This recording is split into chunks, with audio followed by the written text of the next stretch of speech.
Apareció de improviso.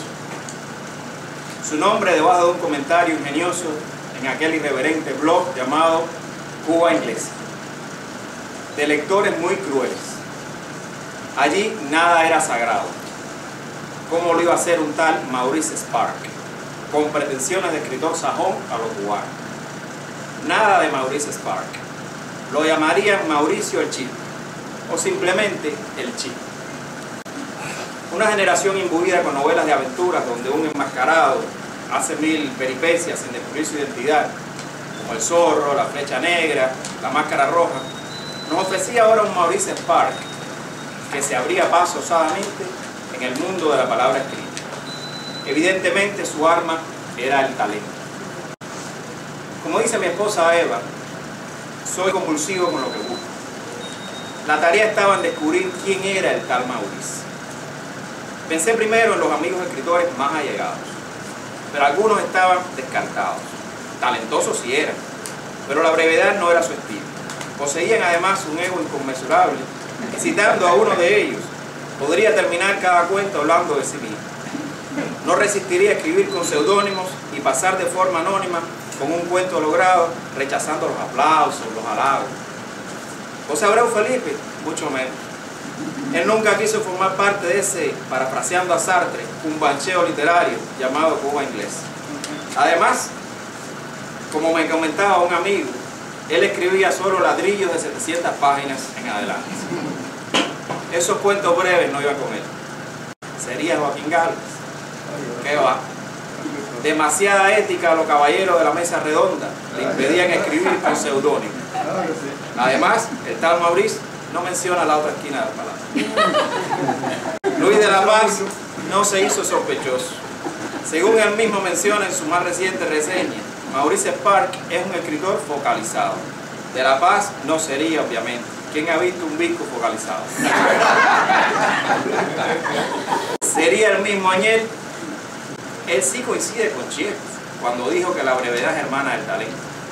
Pero Añel dejó de ser sospechoso al darme cuenta que su diosa y Dulcinea llamada Idamanda no estaba en ningún cuento. Denis Fortune fue un buen prospecto, pero no, Maurice no tenía cuentos de Coco Zapatos, ni de Caperucita Roja o Cucarachitas Martínez de Venidas en Jinetera. ¿Qué va? Denis fue descartado también. Y así seguí con muchos más hasta que un día de presentación en este mismo sitio conocí a Ernesto G. Él tenía unos espejuelos a los Clark Kent antes de transformarse en Superman o Maurice Spark. Y una educación esmerada, extraña en nuestra caótica generación. Un anglófilo en sus gustos musicales, un cineasta independiente que sabía trabajar en equipo con un ego sabiamente domesticado, al punto que no dejaba un aparente resquicio. Me parecía un tipo sospechoso, tenía mucha vida y ese aspecto flemático daba el aire del perfecto asesino en serie. No era extrema bondad, nada de eso. Era la capacidad de no malgastar el tiempo en discusiones inútiles con nadie. Decía que fajarse era lo más fácil, que lo más difícil era convivir. Su esposa presente podrá desmentir o aprobar esa certeza. Haciendo un paréntesis, durante un proyecto común de filmación, a varios pasos de la carreta, le propuse tomarnos unas copas de vino. El efecto del alcohol para soltar la lengua es inigualable. Alguien me había dicho que Ernesto G. se transformaba en Dr. Jekyll a Mr. Hyde con unos tragos. Después de los primeros lancé mi anzuelo diciendo lo que pensaba sinceramente sobre los relatos del tal Maurice Spark. Le dije que como Bukowski era un tipo que no tenía tiempo para las metáforas. Tenía cierto estético y psicológico de sus personajes como Mark Twain. Diálogos creíbles y prosa que se digería con agrado a los géneros.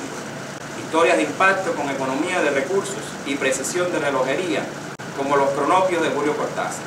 Pero yo no debía dejarme seducir por esa inevitable manía de ciertos críticos de buscarle una semejanza o una influencia a todo texto inédito o por publicar.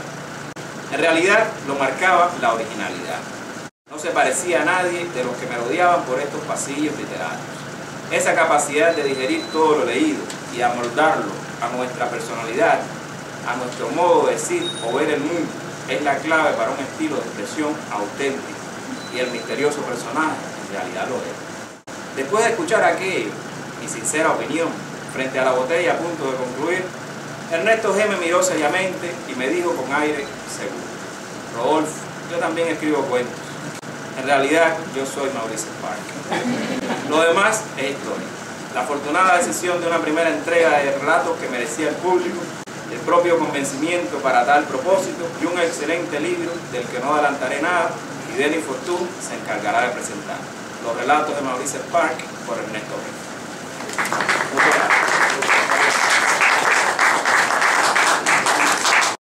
It was just a conversation in the corner of a crowded room. I saw a little transformation